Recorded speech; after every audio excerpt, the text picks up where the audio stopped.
This is so stupid.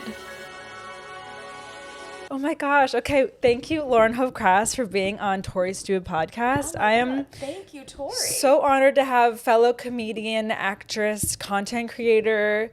I'm an actress. Podcaster. I love that. You are. You do it all. I mean, you do. I'm gonna. Yeah. I was just in a meeting with some talent people, and they were like, "You act, right?" And I was like, "Yeah." Duh. Yeah. Sure. No. I mean, you've Not had really, but you've had many clips go viral. 17 million views on some of them. They make me laugh so hard. You do a really great job of being hilarious, but also shining a light of issues within the world of plus size. Oh my God, like, you get it. Yeah, that's what I'm trying to do. Yes. A lot of people don't understand. They're like, "Oh, that's so funny," and I'm like, "No, no, this is real. I'm like doing social change. Yes. You don't understand." Which is why I love comedy in general, where it's like, I always want my jokes to have a message at the end of the day, because we're all screaming into a microphone, but really like screaming for help in the best way possible. Yes. So we're all just trying to like make a positive change and do something good. But I do think you find a really good line of being like, this is crazy that these are our options. And some of them are amazing options, but the general field often you're just left with like, what is this chain going across my shirt? And it's so bad. Yes. And it's getting worse. I'm talking to a journalist tomorrow. Okay, where? About plus, it's called the Every Girl. Okay. Did I get that right? It's called Every Girl. I don't know. They have like a lot of followers. I don't know. Okay. But is it all plus size? No, it's like a betches but not betches. Okay. Do we speak of? Just kidding. We can.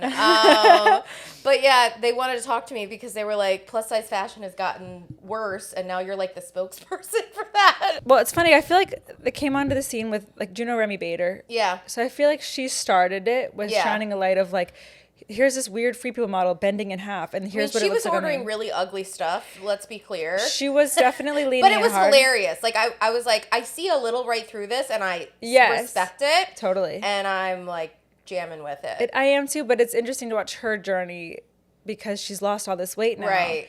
And you can't help but be like, well, you started and you got this following because of how you were able to own your body, right? And make these points, and now you're conforming to what we all think we're supposed to do. Yeah. So she still champions plus size people, I've noticed, because I did get a little, like I got a little side eye where I was like, okay, what's happening here? What side are you on? Yeah, what side are you on? Yeah. Because anytime somebody has like a rapid like before and after weight loss thing, I do kind of wonder like, okay, are they like trying to tell everybody to do this, or is this just their own journey? And I think for everybody, but especially for Remy, I think it's like her own journey, right? You know, and you know, it can still be triggering for a lot of people. But I've seen her in the comments on some things where she's still very much championing plus size people, and, you know, accepting themselves. So I do appreciate that. Yeah, and she's lucky. Sorry, not to interrupt you, but she's lucky because it's like, yeah, she built her following by being like, I'm plus size and nothing looks good, and it's like now she's skinny, but it's like we live in a fat phobic culture. So honestly, win-win, Remy. It is, yeah, and you can't help but be like, you look good. She's fine. Yeah, what's interesting that I keep seeing online, and I don't know if you've noticed this, but lately I'm friends with a comedian, Ian Lara, and him and I had a conversation recently where he was talking about how thirst traps, he'll post one, he's got 200,000 followers on his Instagram, and he'll post like a show flyer. Yeah. And it'll get 1,000 views on his story. And then he'll post like a gym selfie, and it'll get like 15,000 Oh, I views. know him. Black guy, stand-up, Dominican, but yeah, with him, we just had the conversation of, he's just like, people online just want to see you look good. And it's so interesting when you're rewarded with that with numbers. And I have a friend that recently lost a lot of weight, and she posted a selfie in a bikini, and it got thousands of likes. And then you scroll one more, and it's like a podcast reel, and it's got 20 likes. And you're like, what is this world? Well, Instagram knows when you're trying to promote something, I will say. Because I'll get the same thing. I'll be like I'll post a try on and only get so many likes and views, and then I'll be like, listen to my podcast, and the algorithm's like, fuck you. We're here for the try-ons. Right? You know? It's so interesting how the internet chooses what they want from you. They can smell if you want something from them, and they won't give it to you. But yes, that's not what we're talking about. Right. You're bringing up a very good point, how the internet does praise these like skinny transformations, and it's hard not to notice because like you just if you have eyes, you can see the likes, you can see the comments. Like I get excited if I see someone that looks good that I like. It was like I know they've been working on this, and you're like excited for them, but you're like, if I saw, it's like so interesting how it's the numbers and the way you feel add up to this actual real thing that's in front of us. And the comments just like so high, they're discouraging because it's like I'm someone who does fangirl over Remy Bader, but I can't go in her comments. Yeah, you know, like I'm happy for her and her journey and what she's doing. You know. I think she's great, but I cannot go in those comments because everybody's like, wow, good for you, girl. You look so much better. And I'm like, oh, God. Yeah. I'm like, she looked great before. Like, shut up. Yeah. It's just everywhere. It really is. And it's hard to look away. And I'm also like, I was just looking at this girl on TikTok who's, she's like known for being like a porn star. Yeah. And she was talking about... We love a sex worker. Yeah, we do. And she's beautiful and she's funny. And it's just interesting because she was talking about how like she grew up with these influencers that she knows weren't real, and then she couldn't help but then fall into that category of like, okay, well, I want the nose job, I want the boob job, and she did it all, and she's like, but I want to be real with my followers, where it's like, yes, I did these things and this isn't natural, but I wanted to feel this way and look this way, which was very interesting. I think that's important because a lot of people online, they're getting a lot of work done and they're selling skincare products, and it's like, the skincare products didn't make your face look like that. Yes. It was the plastic surgery, which is fine.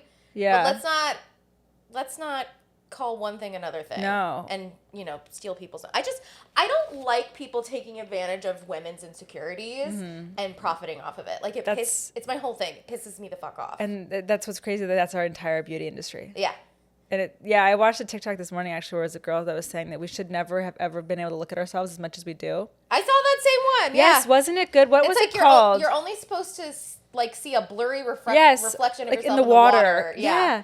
And that video was very interesting to me because, we're not supposed to look at ourselves and compare what we look like to others. And the end of the TikTok was that we are an experience, which I thought was so beautiful because you never get that from an image or a video online. And I do think there's beauty in so many different types of people and features. And I've also been seeing online, it's like, remember in the 90s when all the actresses, they looked different and they were so like... striking features and like a big nose, a little nose, like bulging eyes, but it's like they're all still beautiful. Yes. But it's like now everybody has the same like little slope nose, big lips. Yeah, like Khloe Kardashian face. Literally. Like everyone has the same face and it's creepy. They became like our models of what we're supposed to look like with the tiny waists. It's so interesting and it's so hard to... Sitting here eating McDonald's.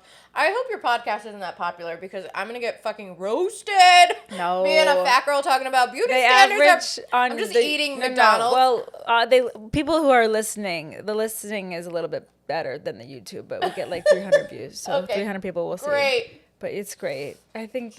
No, I want it to be popular. I'm going to share it out. Thank and you. Listen, You're sweet. Food is not... Food is fuel. I'm going to join you. So one time food is more than fuel. Well, yeah, sorry. I didn't mean to say that, but like food is... Actually, it's my whole life. It's morally neutral. Sometimes you need a McDonald's French fry. You always need a McDonald's French fry. Every day. Every day.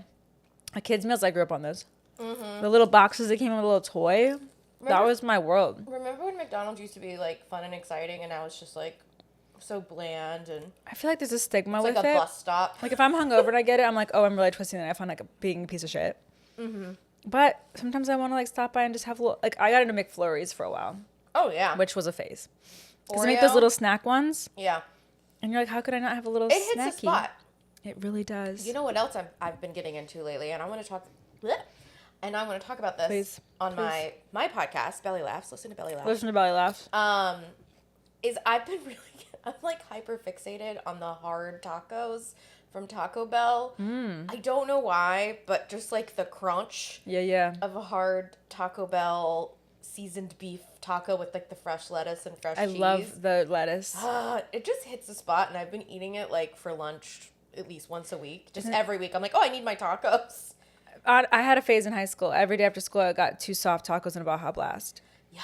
And that's a phase. You got to lean in. Yeah. I didn't, no crunch for you? I'm personally a soft taco myself, but... we can still hang. We could. How many? Like, I feel like it's like the perfect, like, 2 after school was like my little snack. Yeah. And then I could like go off into the world again. Yeah.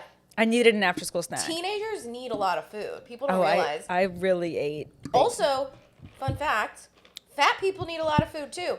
People forget. They're like, oh, you're eating so much. And it's like, yeah. Even if I was on a weight loss journey, I would have to eat so many calories. Right. Your body burns lose weight. Like, more. it needs more calories. So that's just something I think about sometimes. If I'm eating with friends and we're all eating the same, I'm like, should I be eating more? Yeah, I mean, yeah, because your body burns more, right? Yeah. Yeah. And also lean in. Eat as much as you want. Who cares? I'm gonna start doing this every podcast I come on. I'm just gonna bring McDonald's. Actually, no. I'm gonna be famous soon, and McDonald's needs to pay me. I love this fame journey. So what's next for Lauren Hope Krass? Well, Lauren Hope Krass is a star. She is a star. She's getting in the rocket ship, and I want to know where you're going. Well, I'm trying to lean into it because I don't want to be. I used to be afraid of the resource of fame, you know, and now I'm just like, I've been listening to this podcast. It's like. It seems cringe to talk about, but it's actually a really good podcast. Everything's cringe. You gotta lean in. But it's Emma Willman told me about it. I love Emma. Yeah, shout out Emma Willman. I love you so much. I love you too. You're the best. In a green room at New York Comedy Club. I need to put these down. I kind of like it for the emphasizing. I'm like smoking a French fry. She was like, you need to listen to this podcast. It's called How to Be Famous. Mm-hmm. And the whole podcast? The podcast is called How to Be Famous. Uh-huh. The host her name's Whitney Euland.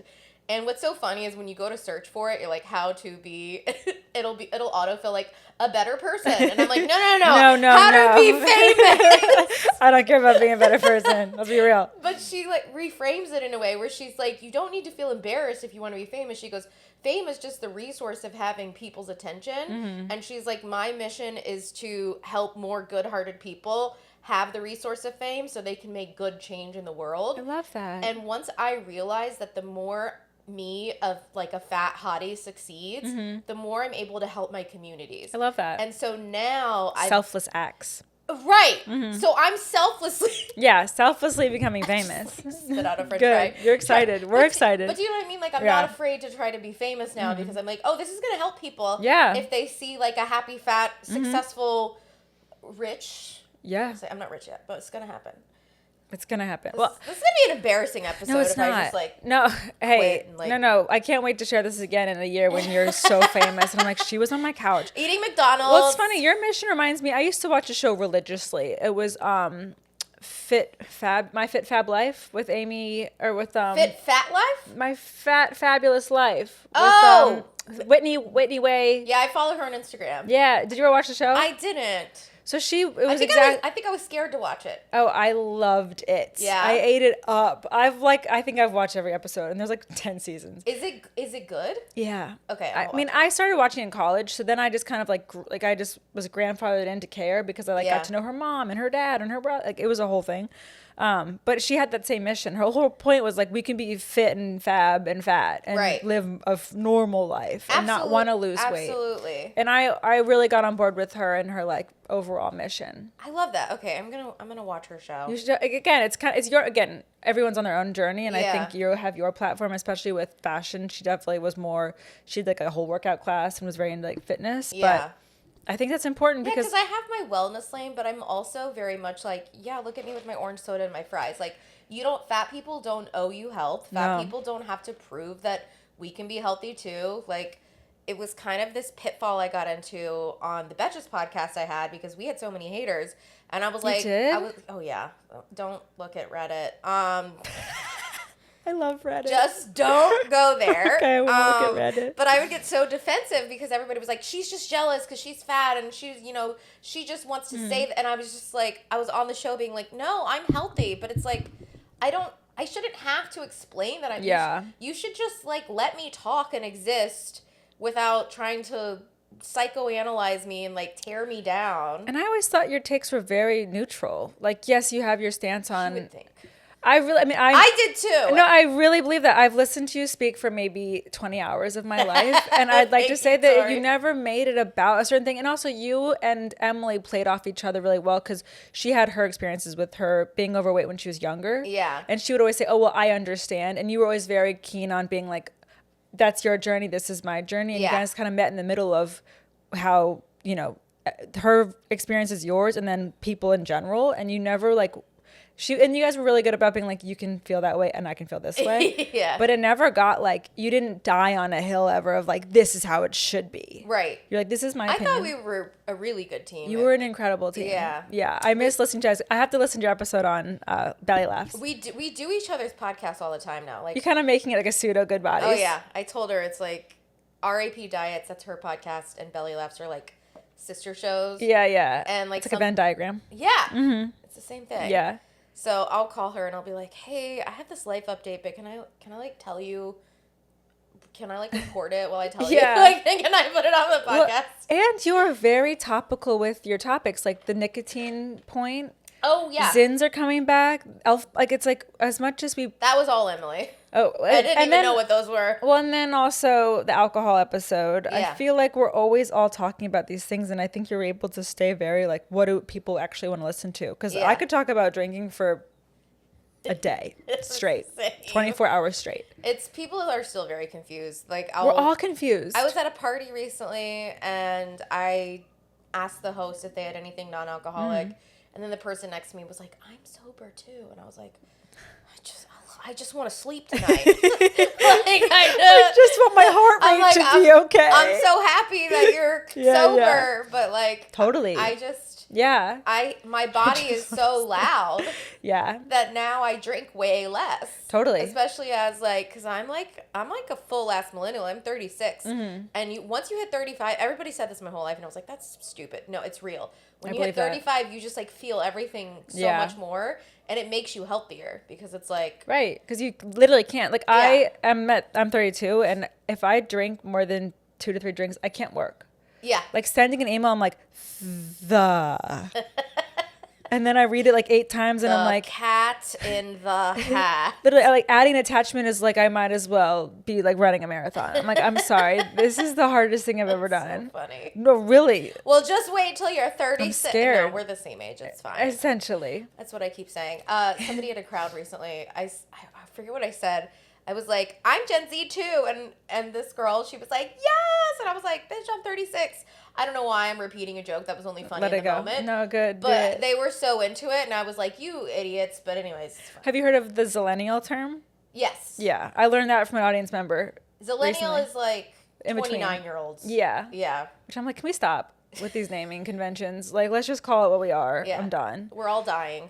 We're all dying. We're all gonna die in We're all 10 barreling years or towards. less. Honestly, I keep bringing this subject up, which I get like oddly like high on it because I'm like, yeah, like let's just like burn it down. It makes me want to just like spend what little I have in savings. I'm right? Like, we are gonna die soon.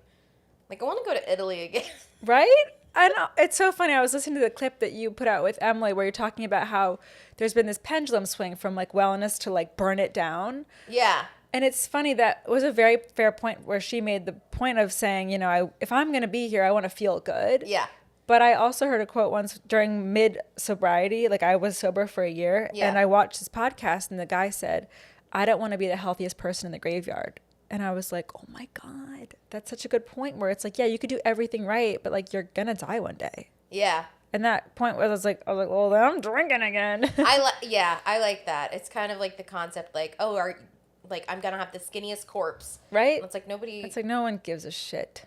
That's what makes me so sad when like older women are dieting. Oh, I'm like, you're going to die soon. Like, just please eat the pork chop. Enjoy. Yeah. I really think it's about also just enjoying who you're around. Yeah. And it's funny, actually. Yeah, health is so much more than like what we're eating. More. Also, if you really focus on your appearance, the people that you're around aren't going to be as fun to be around. What do you mean?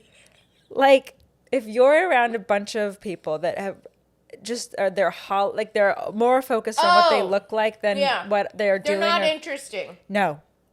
Yeah, it's kind of the same thing with comedy. It's like, if you're a comedian who just spends all day going to open mics, you're not funny. Yeah. Because you have nothing to talk about. You just spend the whole day. Live a life. Like, go live a life and then be interesting. Totally. You know? Yeah. And I also Googled the divorce rates on hot people, and it's higher, which is so funny to me. How do you quantify that? I don't know. I think. Okay, don't poke holes in the research, Lauren. Like, would I qualify as hot? Yes. This was interesting. I was like, because people will marry for looks, and then they're like, ew, I don't even like this person. Yeah. So I feel bad sometimes for those people. Right? Because they just... I don't know, not to like play a tiny violin for like skinny hotties, but Rip like the violin. sometimes I'm grateful for my size because it forced me to get to know myself. Totally. I'm holding these fries again. No, do it. I like the holding of the fries. It adds to the point. Mangione. Yeah, because it's like, I don't know if I would have developed a personality if nobody made me. Totally. Are you dating? I Oh, yeah? Is there a certain suitor? Or is it... We've been on one date. I don't know why I'm acting so weird. No, it's great. A date counts as feelings and a person. I did go on a date recently. How'd you find him? He found me. Oh, I love that. It's all about being... Again, I hate this, but like they say, like a man should go after you. Yeah. Which is annoying. No, I want to be pursued. Yeah. So he saw me at a show, and typically it's like kind of a red flag when like a fan or whatever wants to go out with you.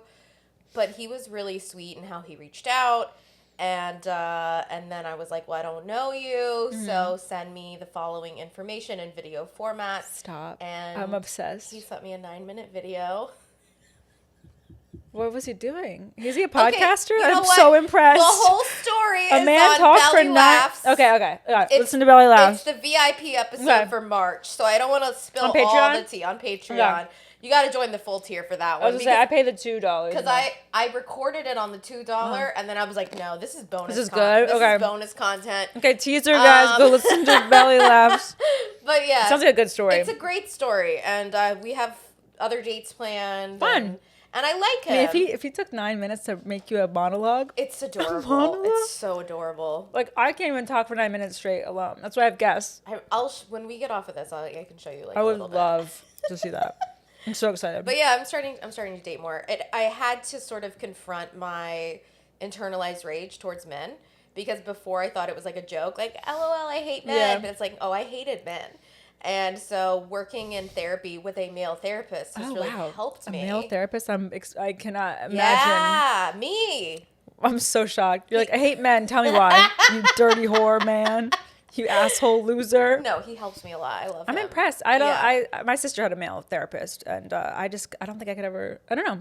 I also used to have a male gyno. I loved that. Stop it. Yeah. I'd rather not. Do you want to know why male gynos are great? Why? Please tell me. Because they don't have, assigned male at birth, whatever, gynos are the best, because they don't have vaginas. And so they're very careful, because they don't know what it feels like. But a lot of assigned female at birth gynos, they're like, this is fine. And they just like crack you open. Yeah. Because they're like, I can take it, she can take it. But a male gyno is like, Really? A male gyno's had sex before, though, and I'm sure he hasn't been dainty. Of course he has. Not to make it sexual, but And I'm sure he's probably like, take this. Oh God, I hope. Sorry. Well, listen, Sorry. I hope I didn't mean to make that sexual. the male gynos aren't having sex. Imagine if they have sex like that. Like, does this feel okay? I bet you the male gynos are having very careful sex based on. But yeah. Also, vagina doesn't have to be sexual, Tori. You're right. Sorry. Okay. What are You're you, right. 5? You're right. I'm so sorry. Also, male gynos have to have a female nurse in the room at all times. Really? Yeah. I didn't know that. So when I had a male gyno, there was always just like a woman in scrubs in the corner, like, "Are you good? Do you feel okay?" Yeah. I just think it's interesting. Who's the man that wants to get into that field? That's what I'm curious about. Yeah. Someone who wants to help women? Because it's not just pap smears. They're doing, like, abortions. And, Yeah. You know. You're right. Okay. How long have you had this male gyno for? Well, now I have a girl.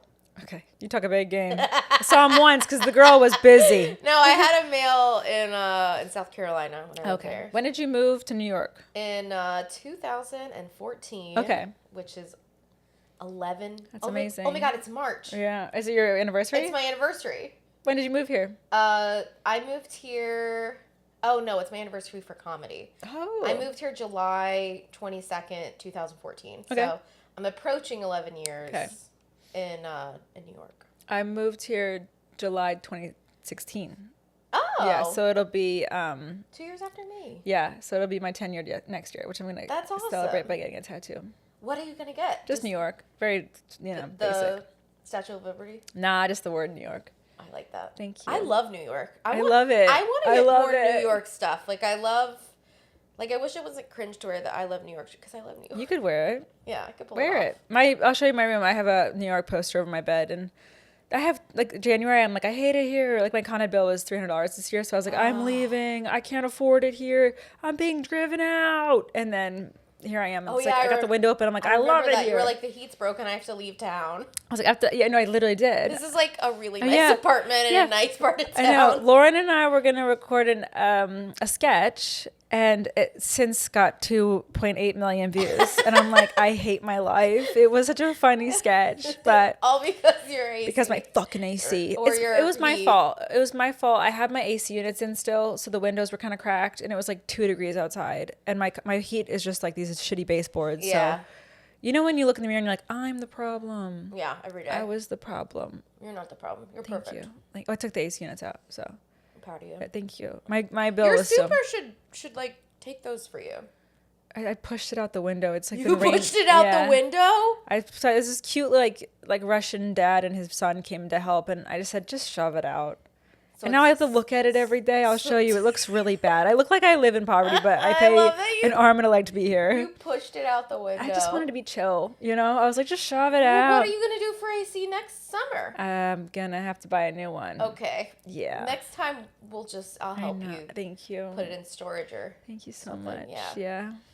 I got to be better. This adulting thing is hard. I think you are the problem. I am the problem. But I say that because that's something I would do. I would, if I was like, I'm so done with, I would push an AC unit just out. Push. Yeah. And they were so cute together. And I was like, what are you going to do? Drag it down the stairs? Put it on the street? Yeah. Because I can only store one, you know? The place is small. I was like, I'm not going to get a storage unit. Yeah, and if you're getting a new one anyways, pop it out. That's how I take my trash out. I might just hide it window. Behind this wall, and it'll live there for the next, like, a million years. Yeah. Some raccoons can make a little home in it. A little rat nest. I was going to tell you something. I forgot. Is it New York related? Yeah. Do you want to live here forever? Yeah. It's my goal. It's like my goal. I think my goal is not to be bi-coastal because LA is so far away. And it catches on fire. It catches on fire, and it's kind of bad vibes. Bad. I'm not going to... I have friends in LA. Okay. I'm very careful to not... You can shit on it. Roast it because I know it's people's homes, and now, That's fair. They're struggling. Right. But every time I'm there, especially as, like, a comic, have you like, hung out with the comics? They're depressed. I know we're depressed too, but we're like in community depressed. Like in LA for comedy, you either have to be literally a celebrity, or you hate your life, or you hate your life, and you're fighting and clawing for shitty spots. I was just gonna make that point. In New York, there's so many tiers. Yeah, or we're all together. Yeah, we're all together. We're all together. And like you'll walk into a room and like someone who's a celebrity will say, "Hey, how are you?" And you're like, "Wow, like that's so nice." Yeah. Like, they know who I am. I mean, Todd Barry keeps forgetting my name, but it's fine. Details. But at least he knows your face. Yeah. You know? I don't know, actually. No. I used to, like, produce for him, and I'm like, hey, Todd. And he was like, who are you? And I'm like, I think you might be an asshole. No, I'm not going to give him that much credit. Oh, well, still, there's, like, I love the tiers here, and I think it makes you feel, like, closer to your fame, you know? Yeah. You're like... Because you never want to be the funniest person in the room, you know? You don't want to be the most... for yourself. I'm just kidding. No. I don't want to be the funniest person in the room. Yeah. Because you gotta get better. Yeah. That's true. You gotta... I'm not in this for my ego. I'm in this to... No, the men are. Why don't they move to, like, other places? Because it's hard here. It's hard everywhere. But I think this is the greatest city for comedy. So many more fries. Did you see that? Oh, wow. It's like Mary Poppins. We thought there wasn't even full. It was so much. There's Hanukkah fries. Shout out to Lansing McDonald's. They actually hooked it up. Thank you. Wait, so when did you start comedy? You said you started that when you got here or before? Before. I don't know how people start here. I did. How? I did the class at the Comedy Cellar. Oh. Yeah. That's how. Which is such a cliche, like, beginner's guide. Well, what else are you going to do?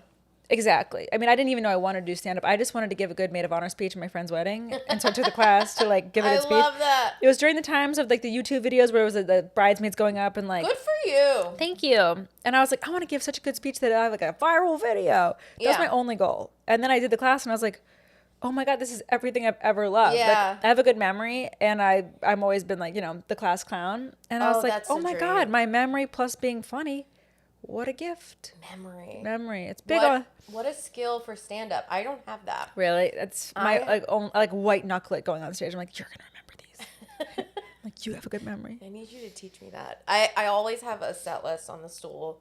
And I just, smart. like, because it's like if I overthink memorization, Then, I get out of the zone. And so what I do when I do longer sets is I put a long set on the stool, have fun with the crowd, and then anytime I lose steam or, like, finish a thought, I'll, like, glance down and be like, oh, and then, like, the set list is kind of what guides the chaos that happens around it.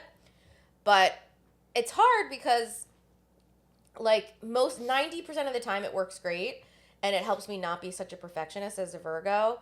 But when I did cruise ships, they didn't like that.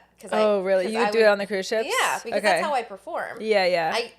I'm not doing vaudeville. I'm doing people connection. Yeah. You know? So I like to get out of my head and have fun and then come back to the set list. Yeah. And, like, nobody's ever complained on land. But in the ocean, I got so many comments where it was like, she had her notes on stage. And I'm like, stop. What do you Where is there even a comment care? section for the comedy on the boat? Everywhere. Like cruise line, .feedback.com, and they, like, send it directly to you? Literally. Because I would, like, have the guest app on some of the cruises, and it was so infuriating because you would, like, it would know what shows you went to, and you'd get a pop-up on your phone and it'd be like, how was comedian Lauren Hope Krass? Stop. And I was like, she was perfect. Book her again. Stop. That is so funny. They're so, I mean, the worst people to do stand-up for are customers. And cruise ship people are customers. And they're looking for, somebody, like, explained it. That's so funny. Where they were like, a cruise ship audience member doesn't go to a comedy show to enjoy themselves. They go to a comedy show to look for the proverbial, like, tooth in their soup so they can complain and, like, get something for free. Let's see what you can do here, clown. Yeah. And they'll, like, and I had to get really used to I don't know why I'm going off on cruises. I actually think it's a really fascinating topic that I wanted to bring up because one of our first times hanging out, I was approached to cruise ships. Right. Yeah. So I met up with you and really got into it. And honestly, based on our conversation, don't go. I was like, I kind of peeled back on them. They asked me for a few more videos, and I sent a few, and they were like, yeah, we'll circle back. We're going to pitch this to Carnival. And they kind of just, they kept asking for avails even after that. And then I just kind of didn't respond. Yeah. The bookers want women. Okay. The audience isn't there yet. They're all boomers who, especially if you are single and don't have kids and you're under 50, like, not relatable. I didn't know I was niche. Yeah. Until I did ships. Because I'm just, like, a cutie pie, fat white girl, whatever. Like, a lot of people like me. I do colleges. In New York, like, yeah, that's... I'm like, yeah. I'm not that controversial. But for, like, middle America, I guess. What was the feedback that made you feel that way? They just didn't understand, like, my whole deal. Like, I think being a confident fat woman is very triggering for a lot of people, and I have a lot of empathy for that, because what's happening behind the scenes for these people, and not all people, I'm not saying, like, this is whatever, like, some of them might have genuinely just been like, I don't find her funny, and that's totally fair. But some of the conversations I had with the women on deck, it's like, I think what's happening is they're like, well, I went through all this stuff in life to maintain a certain shape and do this, and this. And she's showing me that I didn't have to. Yeah. And that is a level of grief that, like, people don't even want to try to access, and so they get mad. Okay, yeah. You know? They go straight from the stages of grief to anger. To non-anger. Yeah, and it's like, the thing that I miss, that I always forget to say when I talk about cruises, is 2/3 of the people loved me. And that's a lot of people. Yeah. Like, I reached all demographics. Like, I had so much fun. But 1/3 is still a lot. Yeah. And that 1/3 hated me. You know? And it's hard. But it is hard, but it showed me, I'm like, oh, I really have a perspective here. Like, I feel like that's good. You know, it's like I have my fans and I have my haters. Yeah. You know, I'm not just like, you can't just send me anywhere and I'll be, because I have a point of view. That's how you get famous. You know, you have your army that will die on a hill for you. And then the other people are like, I don't get it. And you're like, good. This isn't for everyone. And that's why it's for these people that make me special. Right. And I've had to learn that too, especially with, like, intuitive eating and stuff. Because it's like, for me, I'm like, oh, intuitive eating makes so much sense. I want to, like, make everyone understand it. And it's like, they're not going to. Yeah. And they don't have to. And, like, people with the Good Bodies podcast with Betches, that was like a wellness. I'm just saying for people who don't know what it is. Mm-hmm. It's like a wellness, body positive, anti-diet show, and people would get very upset because they're like, "Well, I still want to lose weight," and it's like, that's totally fine. You're just not our audience, right? So I've really had to have this mindset shift where it's like, find your audience. These people aren't bad because they are doing these things, but they're not for you.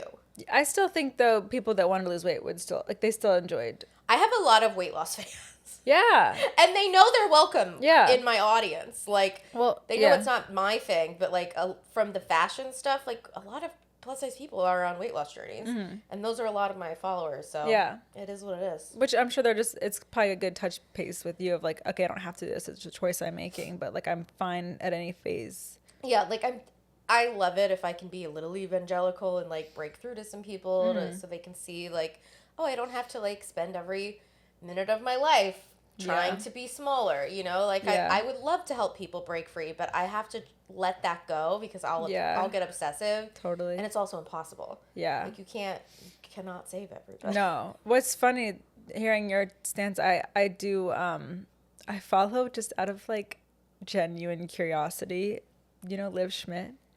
Oh, yes. Who is? She got banned from TikTok. And and once she got banned, I know who that is. I was like, I have to follow this girl because she's so controversial that I find it so interesting to see what she gets away with on the internet. She's just doing rage bait. I don't think she actually...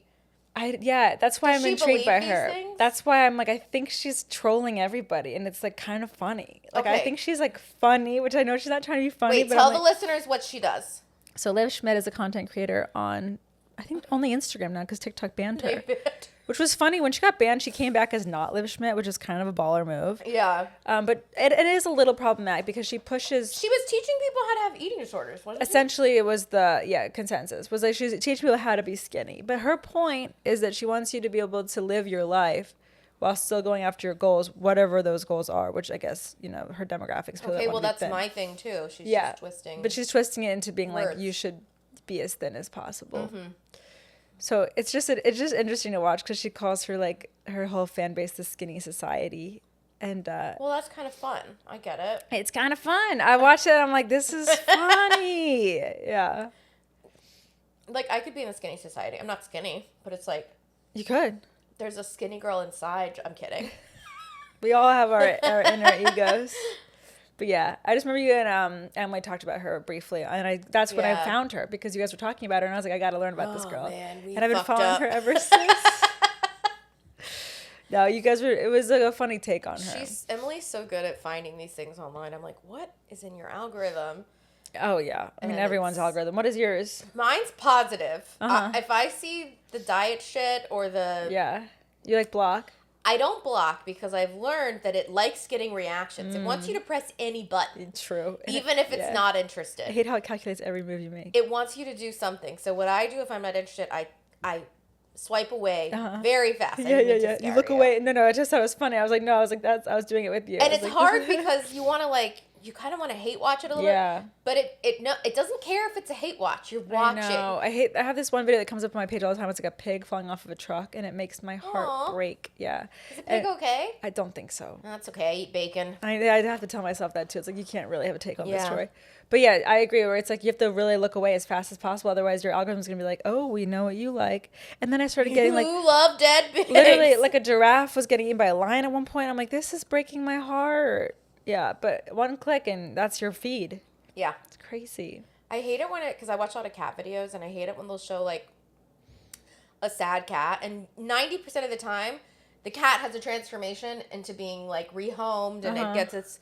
But I watched one the other day and it was like, and then sadly we had to put the cat down and I was like, what? Who is this for? Yeah, why? Why would you make this? I have that question about a lot of videos. It ruined my month. I'm so sorry. Do you have a cat? No, but I love cats. Do you want to have a cat? Yes. Do you think about it? Constantly. Why don't you just get a cat? My roommate's allergic, and we've been together 10 years. She's like my wife. Oh. And our landlord doesn't allow it. Okay, that's fair. But 10 years with a roommate, that's amazing. Yeah.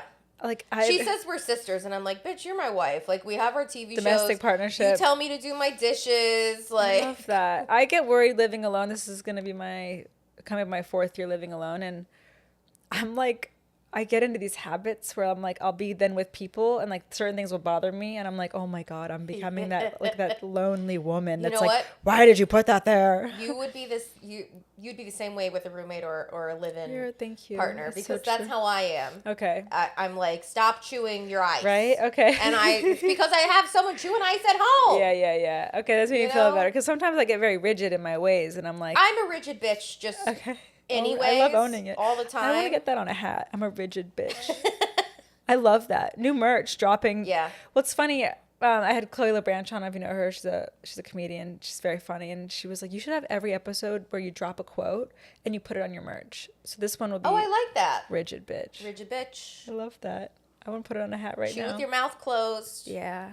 I did ask you, because Lauren was asking me, do I need to prep? And I was like, no, it's just very conversational. But I do ask, I like to keep the theme of the stupid podcast. Yeah. And so I wanted to ask you if there was a time where you did something really stupid, but it ended up being really great. And I don't know if you thought on that, but I also love an off the cuff answer, because I think what comes to mind first is always like the best. I don't have, well, off the cuff. Mike's Sorry, trying to I'm eat making you. out with my mic. Off the cuff is something we already talked about, which was moving to New York City with no money and no job. That's like the way to do it, though. Like, you're like, I'm Chrissy. But it actually, like, I have no net. Like, my dad is missing and my mom's a secretary. Mm-hmm. Like, I don't have resources. Yeah. But I just, like, did it, and I'm like, that was actually really stupid. Like, 36-year-old Lauren would never move to a brand new city. Yeah. Without a job and $800 to her name. Wow. You know, like, that's what I did. And how'd you meet did you move in with your roommate then, or? No, I found her 1 year later. Okay. Who were you with before? Strangers from Craigslist. Wow. That is really doing in New York. New York with roommates is like, now that I live alone, I'm like, it's just such a different lifestyle, because you really have to mesh with these people. So it's like, until you find your person or your people, like, you're just figuring it out. Yeah, it can. I got very lucky, because as soon as I got here, I found QED in Astoria, which is a comedy venue that kind of took me in. And then I met my wife. This is my first year. How'd you meet? And she was in one of the lady comic groups. She doesn't do stand-up, but she does, like, storytelling and acting and stuff. And she posted, like, I think at the time, the room was only, like, $600. And I was just like, oh, I want that instead. Because the Craigslist place, I didn't love. Yeah. Because we had to keep the garbage inside until garbage day, so it just always smelled like garbage. Yeah. Oh my God, what a flashback. Tough. I totally forgot about that. Now I'm like, oh, I lived in garbage. That's tough. Classic New York City. You're like, it's outside everywhere and it's in my home. I was like, why can't we take it outside? They're like, they don't want they think it looks ugly with trash cans outside. New York landlords are crazy. That's wild, because there's so much trash on the street all the time. Yeah, and then our second place, we had to, like, our landlord had us convinced we had to, like, tape up all our boxes and do all this. And then now our current landlord, who's the best, which, I mean, all landlords are criminals, but this one's, like, a really good one, where he just, like, rewraps the trash however he wants. So I just, like, throw shit down there. And he likes to put it together. You give him something to do. Give him something. Give a man a job. He's going to mix it up anyways. Totally. But I realized just, so I did prepare, and I thought of something really stupid that I did one time, and it did work out well. So I used to work in HR at a hotel, a 5-diamond hotel. Ooh. There's only 5 in New York State. No way. Actually, yeah. So I worked at one of those. Which one? Can we drop it or no? Probably After? not. Probably not. Beep. Okay. But it's one of the big ones. I'm excited to hear this. And so I worked in HR for like a couple years, but I was part-time because I've always, fun fact, that's how I've, like, managed to, like, be semi-successful in comedy, is I've never really had a full-time day job. I've always had lots of little part-time freelance, so I can, like, pour into comedy. Schedule myself, pour into comedy. Also, like, I'm not a morning person. I can't get up 5 days in a row, 8 a.m. Yeah. Like, I'll just die. Totally. And I've always known that about myself. So anyways, this was only 3 days a week. But they needed a full-time person. I was going in, like, constantly for overtime. And it was time for benefits enrollment. And as a part-time employee, I was not eligible. This might only be interesting to New Yorkers, because everybody else is just like, health insurance, we all have it. And I looked at my hours, and I had just enough hours to actually qualify for health insurance, even though they weren't planning on giving it to me because I was part-time. So I asked my manager, I was like, hey, can I have health insurance? Like, I've worked the amount of hours, like, that the system says. And they're like, I don't know, you're part-time. Like, we got to look into it. And I kept following up. I kept asking. I even went to like the general manager and I was like, can I have health insurance? Like it says, like I hit all these requirements. I'm like running the office. And they were like, we'll get back to you. We'll get back to you. It was like the deadline. Nobody got back to me. I enrolled myself in health insurance because I'm HR. Yeah. So I just gave myself really fancy health insurance. 1 month later, I was fired. That's hilarious. But they didn't say why. And now in retrospect, I'm like, I think it's because I gave myself health insurance. That is so funny. Because that's how they pay, like you basically gave yourself a higher salary, right? Yeah. Yeah, you paid yourself. Well, no, I didn't change my hourly rate, but I like added the benefit of having. So someone was paying for that. They didn't want to pay for it. It was my manager didn't even know. I walked into work one day and my manager was like, "Can you come in here? I got to run this report and you always do it and like I have to do it today." And I was like, "Yeah, I'll teach you how to run that report, but I got to go see the director real fast." And he was like, "Why?" And I was like, "I don't know." Came out of the director's office. And I'm like, I was let go. And he was like, who's going to run the report? And I'm like, I don't know. But not me. And because this was like such a high-end hotel, like security had to walk me out. Nobody ever told me why because they didn't want me to like take any files with me. It's like, wow. Yeah. Like, how long did you work there for? Like 2 years. Damn.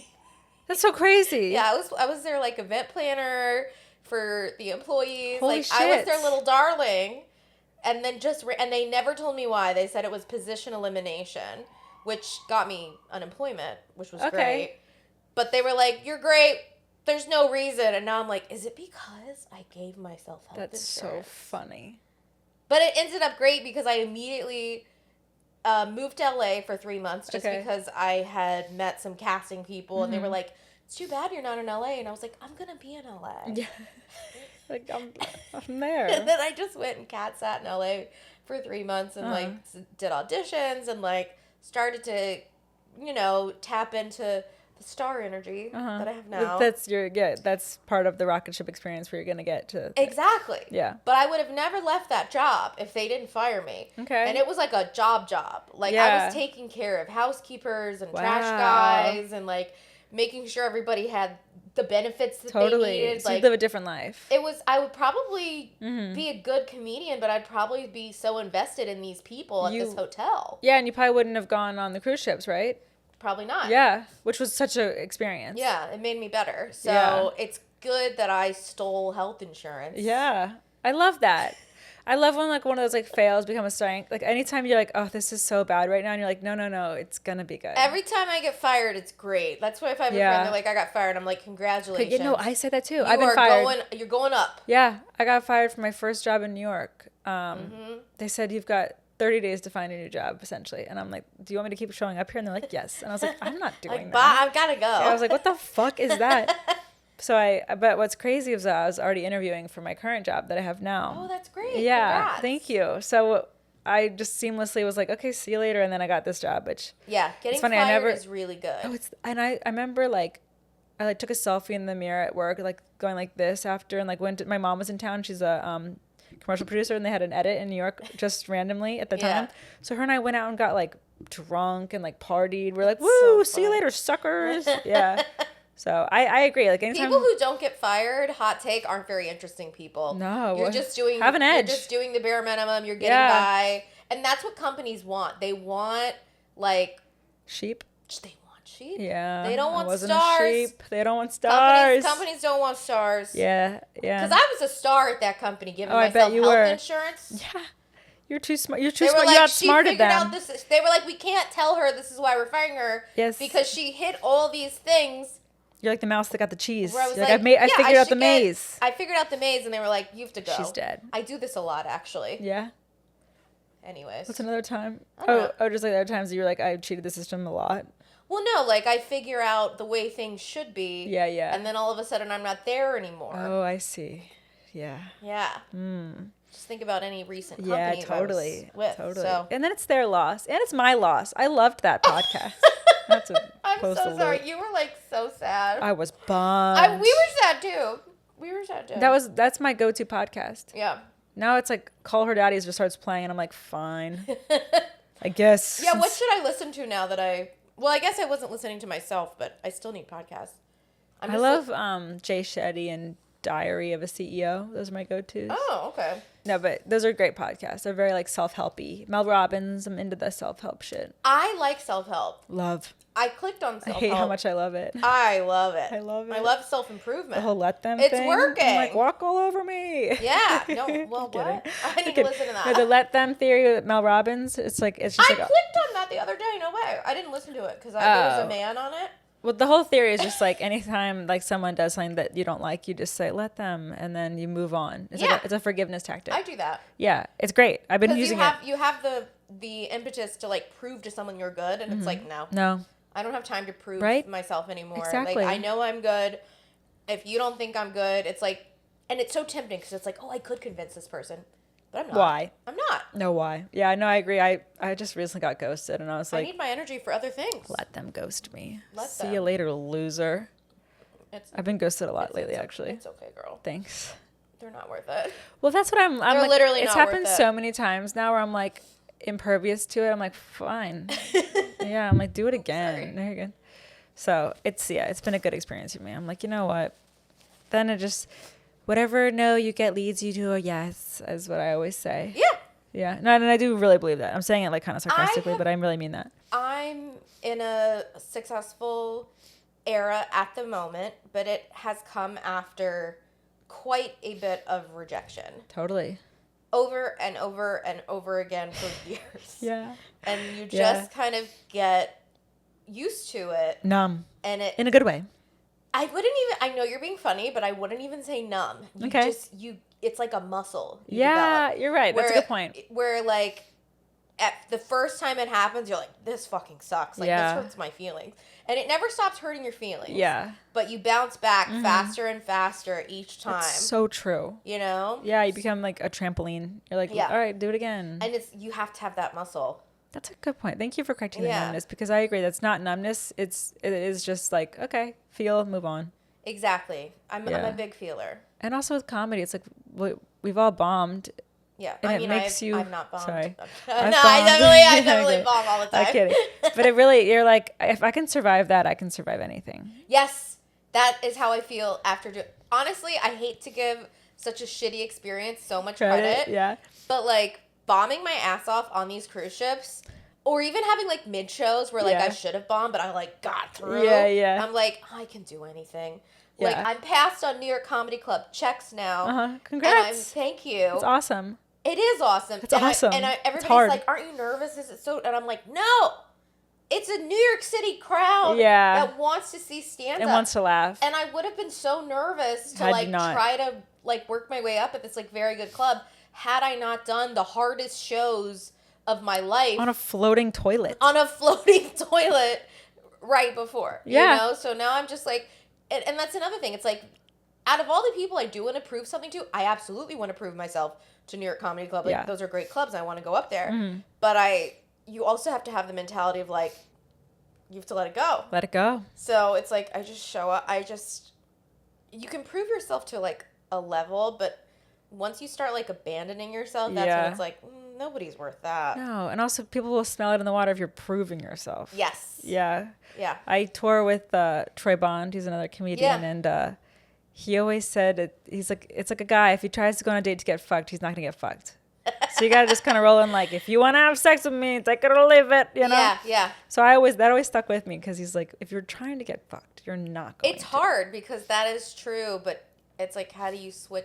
Yeah. Because people ask me, they're like, well, how do you get there? And I'm like, I don't know. I'm old. Like, it happened eventually. Yeah. Reps, yeah. The only time that I get caught up is when it's like a physical feeling that my brain is like, no, we're okay. But my body is like sweaty palms in your stomach. And you're like, I'm going to take a shit right now. Yeah, and you're like, no, you're not. You're going to be fine. But you're like, your body's just like going into flight mode. And you're like, no, we've done this before. Why are you doing this? Do you get really gassy before shows? No, but there have been many times like right before my spot that I'm like, oh, if I don't go to the bathroom, like I'm going to have to poop on stage. Yeah, same.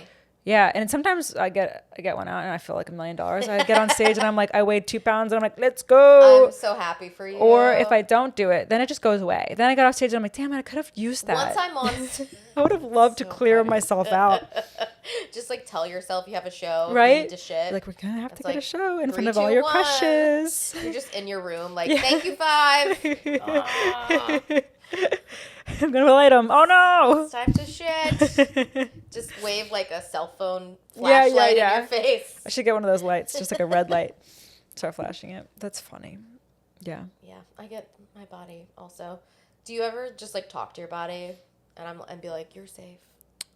You're I have okay. like give myself a little pat. Yeah. Like a good job pat. Do you like tapping? Which is no, I have heard the tapping. I don't do that. But I also hear like people, I have a friend that just told me she does this, her therapist told her to do it, and I saw it on a podcast where they say talk to yourself out loud. Like let's say if you're like getting into some negative talk, you go, stop it. Like you're some like psycho on the street. Oh, like, yeah. Like you're a homeless man like talking to yourself, you go, stop it. I do that. It's so funny. I don't say stop it, but I'll be like, I need to try it. I'll say like, I am safe. I'll be like, Are you alone? I am confident. No, I don't. I am normal. Listen, I have friends. So many. I am popular. No, I do it before shows, and I feel like comics are so weird. Like nobody cares. Oh God, no. You know, but if I'm on the street, maybe I'll be like a little bit in my head, like you're safe, you're protected, or whatever. But like before shows, I'm like, you belong here. Yeah. You are funny. Out loud? You know what you're doing. Yeah. I love that. I say everything's fine in my head, but my favorite saying in life is nothing matters.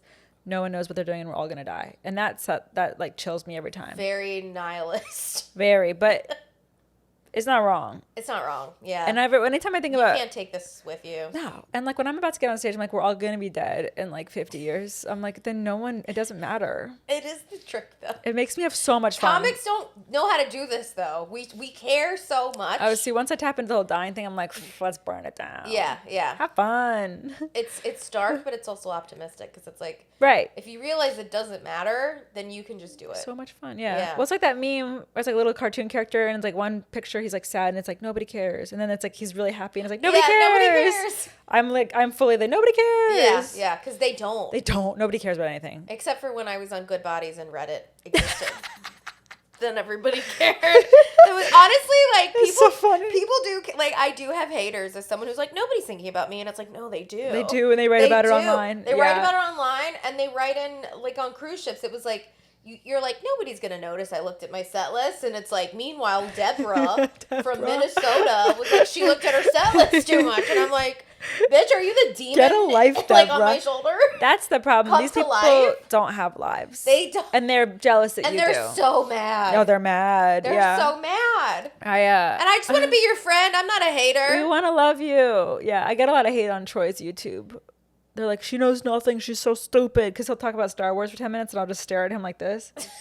And they're like, this girl's a box of rocks. Yeah, because if you don't know about Star Wars, then you're stupid. Yeah. That's how that I'm works. a big idiot. I do love Star Wars. Really? I like the I new only one. watched it Well, once. Star Wars fans don't like me because I like the new ones, and they don't like the new ones. I love the What new a ones. niche. You're so niche. So special. niche. I'm not like the other girls. You're not. We do need to wrap this up. We're at Okay. an hour. Any closing thoughts? Love yourself. No, but for real, love Get yourself. McDonald's and love yourself. Get McDonald's. Enjoy your food. Life isn't about shrinking yourself to please other people, no matter what that means to you, body, personality.